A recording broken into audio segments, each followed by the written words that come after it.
Une des premières mesures d'Emmanuel Macron quand il est arrivé à la présidence de la République a été de supprimer l'impôt de solidarité sur la fortune, l'ISF, pour le remplacer par l'impôt sur la fortune immobilière. Une des justifications était que taxer trop les riches, c'était les faire fuir.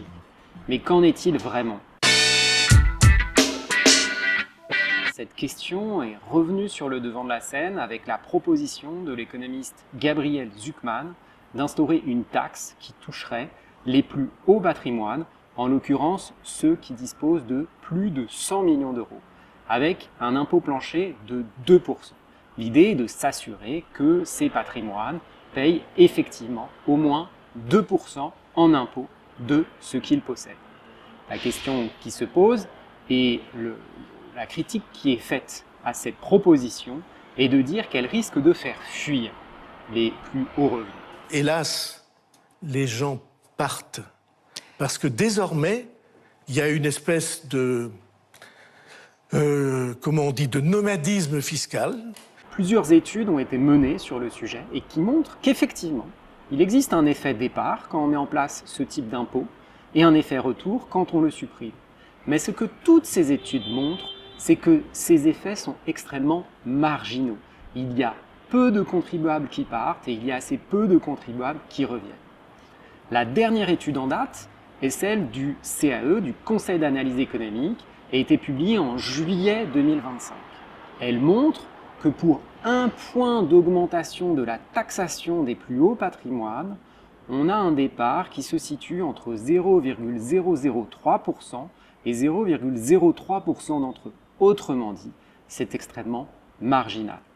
Il y a 3 raisons qui expliquent que dans les faits, les contribuables les plus riches fuient peu les impôts. La première raison est que l'impôt auquel ils font face, par exemple l'impôt sur la fortune immobilière, l'IFI, est très loin d'être confiscatoire.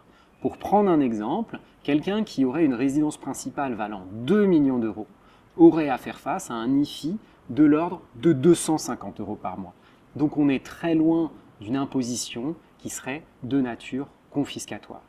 La deuxième raison, c'est qu'il est parfois difficile de transférer ses actifs, en particulier ses actifs professionnels, à l'étranger, de transférer son activité, d'exercer son métier à l'étranger. C'est le cas pour les professions libérales en particulier. Donc il n'est pas si facile de poursuivre son activité ailleurs quand on l'effectue sur le territoire national.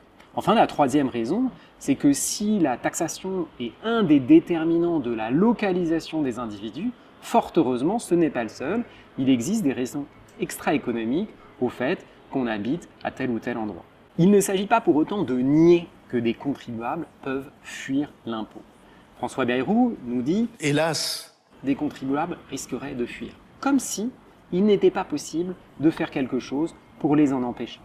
Dans la proposition de loi émise par l'économiste Gabriel Zucman figure ce qu'on appelle une exit tax, c'est-à-dire qu'on va demander à ceux et celles qui veulent partir pour éviter de payer cet impôt supplémentaire, on va leur demander de quand même le payer dans les 5 années qui suivent leur départ du territoire national, ce qui risque de les désinciter fortement à fuir cet impôt.